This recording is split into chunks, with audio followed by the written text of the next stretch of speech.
Woodstock, sebuah nama yang identik dengan perdamaian, cinta, dan musik. Tapi pada tahun 1999, mimpi itu berubah jadi mimpi buruk. Kerusuhan, kekerasan, pelecehan, dan kemarahan massa. Semua meledak di satu festival. Di tengah kekacauan itu, ada sebuah aksi yang sampai hari ini masih jadi sorotan dunia. Rage Against the Machine, band paling revolusioner Amerika, melakukan sesuatu yang mengejutkan.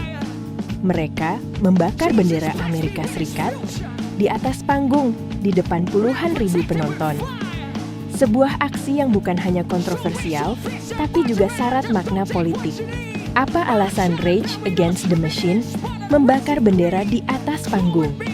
Lalu, bagaimana reaksi publik, baik di Amerika maupun di dunia, terhadap peristiwa ini? Simak videonya berikut ini.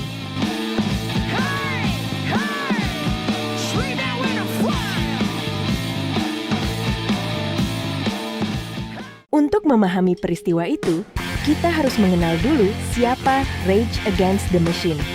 Band ini lahir di Los Angeles tahun 1991. Formasinya, Zack de la Rocha di vokal, Tom Morello di gitar, Tim Comerford di bass, dan Brad Wilk di drum. Sejak awal, mereka bukan sekadar band musik, tapi juga sebuah gerakan. RETM memadukan rap, metal, dan funk, tapi yang paling penting, mereka membawa pesan politik yang tajam. Lirik-lirik mereka berbicara tentang kapitalisme, imperialisme, ketidakadilan sosial, rasisme, dan kekerasan negara. Lagu seperti Killing in the Name, yang berisikan kritikan kepada aparat penegak hukum yang menyalahgunakan jabatannya untuk mengintimidasi orang-orang yang diduga bersalah tanpa mengindahkan prosedur hukum yang ada, menjadi simbol perlawanan terhadap otoritas. Mereka dikenal sebagai band yang tidak pernah kompromi. Di setiap panggung, setiap wawancara, setiap album, mereka selalu membawa pesan perlawanan. Lalu tibalah Festival Woodstock tahun 1999. Festival ini dimaksudkan untuk merayakan ulang tahun ke-30 Woodstock, sebuah festival perayaan cinta dan perdamaian yang dimulai sejak tahun 1969. Tapi realitanya jauh berbeda.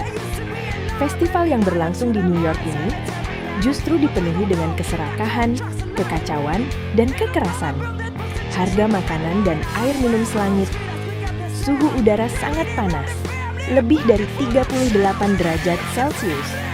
Fasilitas buruk, sanitasi kacau. Dan yang paling parah, terjadinya banyak kasus pelecehan seksual, penjarahan, hingga kerusuhan besar di hari terakhir. Woodstock 99 dikenal sebagai salah satu festival musik paling kacau dalam sejarah. Dan di tengah suasana penuh kemarahan itu, Rage Against the Machine naik ke panggung. Malam itu, mereka tampil dengan energi yang membara. Mereka memainkan lagu-lagu penuh amarah seperti Bulls on Parade, Testify, dan Killing in the Name. Penonton berteriak, bermosh pit, seakan ikut melampiaskan frustrasi mereka. Lalu, di penghujung konser, band itu mulai membakar bendera Amerika Serikat yang sedari awal dipajang di sound system mereka. Api mulai melahap kain merah putih biru itu, sementara Zack berteriak lantang di mikrofon. Penonton histeris, sebagian bersorak, sebagian terdiam kaget. Aksi itu bukan tanpa alasan. Bagi Rage Against the Machine, bendera Amerika bukan sekadar simbol patriotisme. Itu adalah simbol imperialisme, kapitalisme, dan penindasan global. Tom Morello pernah mengatakan, "Membakar bendera bukan berarti kami membenci rakyat Amerika, tapi kami ingin membuka mata semua orang bahwa pemerintah dan penguasa telah menggunakan simbol itu untuk membenarkan perang, rasisme, dan ketidakadilan. Dengan satu tindakan, Rage Against the Machine mengirim pesan politik paling keras sepanjang karier mereka." Setelah konser itu, media langsung meledak. Headline berita menyebut aksi Rage Against the Machine sebagai penghinaan terhadap Amerika. Politisi konservatif mengecam keras, menuduh mereka anti-Amerika.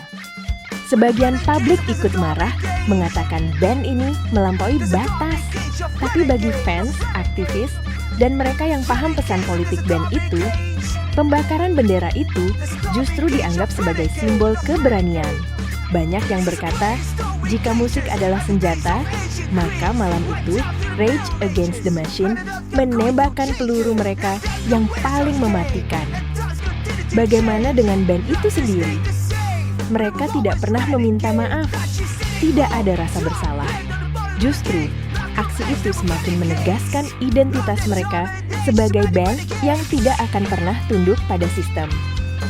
2 dekade setelah Woodstock 99, peristiwa itu masih dikenang.